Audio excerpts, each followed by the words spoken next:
Què tal? Com va aquest dimarts, maquíssims? Espero que superbé. Mireu, aquest matí, bueno, avui toca el taller de català tot el dia, no? Aquest matí ja hem començat donant les solucions als exercicis de la setmana passada i també hem introduït bueno, el concepte de barbarisme i alguns exemples i així. En aquest vídeo teniu molt més, vale? Hi ha les paraules classificades segons bueno, l'abecedari, no? Barbarisme se'n va, en ve i així tot recopilat. Vale? He considerat que ens feia falta a tothom de tenir una eina, no? En la que consultar si una paraula és correcta o no quan ens vingui de gust. Vale?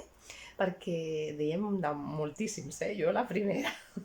Això de bueno, de pues, de totes aquestes coses, no? Que són com culetetes, però també hi ha paraules que, com que les diu tothom així, no? Pensem que són correctes i no ho són. I, bueno, està bé saber-ho i tenir una eina on consultar-les. I això és el que pretenc amb aquest vídeo, vale?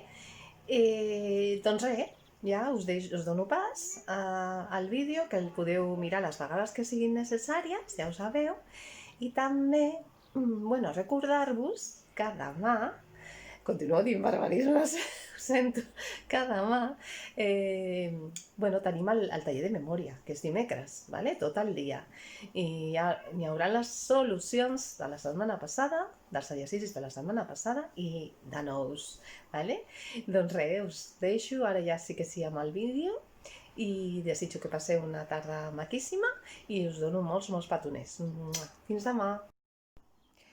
Avui al taller de català tractarem els barbarismes. Un barbarisme és un element lingüístic d'origen estranger que no es considera assimilat per la llengua pròpia. Podríem dir que el barbarisme és un manlleu innecessari. La llengua ja té elements genuïns més adequats, doncs incorrecte. En la major part del domini lingüístic català tenim sobretot barbarismes procedents del castellà, a causa de la interferència que es produeix per la situació de minorització. Però també n'hi ha d'altres llengües. Com a sinònim de barbarisme es fa servir el terme calc lingüístic, en el cas d'influències sintàctiques o semàntiques. Aquí teniu alguns exemples de barbarismes, ¿vale? Com per exemple bombilla, que és bombeta, bocadillo, que és entrepà, botiquí, que és farmaciola, bussó, que és bústia, el grifo és aixeta i l'enxufe, que és endoll, ¿vale? Aquestes paraules les diem sovint i no són correctes, ¿vale? Per què? Perquè, bueno, tenim la influència del castellà i això és important saber-ho, ¿vale? Doncs, bueno, després teniu aquí un altre requadre amb exemples de barbarismes i posa el barbarisme i la forma catalana, que és la correcta, ¿vale?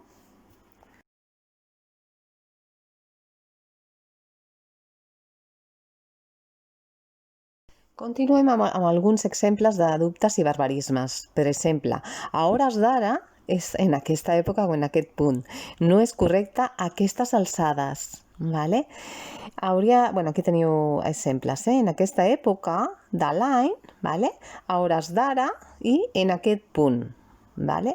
Barnús també, no és correcte el bornós, i el diem bastant, ¿vale? Aquesta també és incorrecta. Canell, puny o puny de la mà, no és correcte muñeca, ¿vale? Bueno, aquí estava pentinant, va caure i ara té una petita lesió al canell, ¿vale? Disbauxa, acció desmesurada, no és correcte desmadre. La disbauxa és, ¿vale? Endollar, aquesta sí que la diem molt. Diem enxufar i no és correcte, ¿vale? Endollar, que significa connectar. Endolla la planxa, ¿vale? En lloc d'enxufa la planxa. Hi ha més, farcit o farcida, no és correcte relleno o rellena. S'ha menjat les ensaïmades farcides de crema, seria un exemple. Malastruc, malastruga, no és correcte gafe. La paraula és malastruc o malastruga. Quitança, que no és correcte finiquito, i això sí que diem molt. La revetja, no és correcte verbena, vale? La revetja de Sant Joan, que per cert serà ja mateix, però aquest any no sé com s'anirà.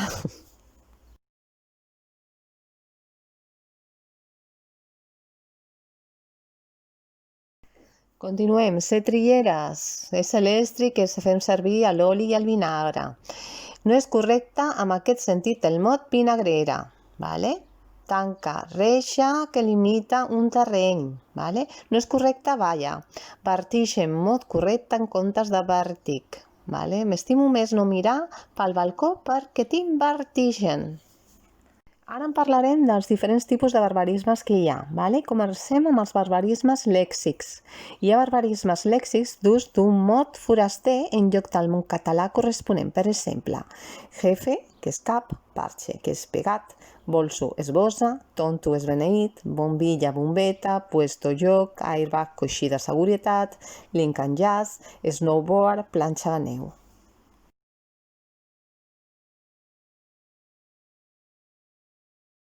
També hi ha barbarismes semàntics, que és la modificació del significat d'un mot català per influència d'un altre de foraster. Per exemple, en expressions serien com fulla de paper és full de paper, provar un aliment és tastar un aliment, escriure una direcció, escriure una adreça, collir un taxi, no, agafar un taxi, donar voltes, fer voltes, donar classe, fer classe.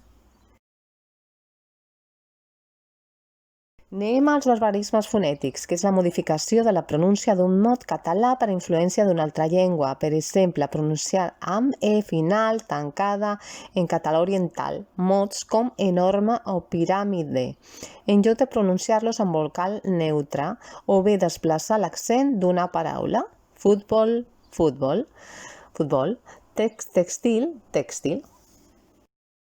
Passem als barbarismes morfològics, que és la modificació del gènere d'un substantiu, del model de conjugació d'un verb, de la terminació d'una paraula per influència d'una altra llengua. Per exemple, un acostum és un costum, un anàlisi és una anàlisi, batir és batre, aclarar, aclarir, regalo és regal, acidesa és acidesa. Per últim, hi ha els barbarismes sintàctics, que és la modificació de les relacions sintàctiques entre mots per influència d'una altra llengua. Per exemple, res que dir, no. És res a dir, no aniré, no hi aniré. Falta el pronom. Avisar algú, a algú seria el barbarisme, i avisar a algú sense la seria el correcte.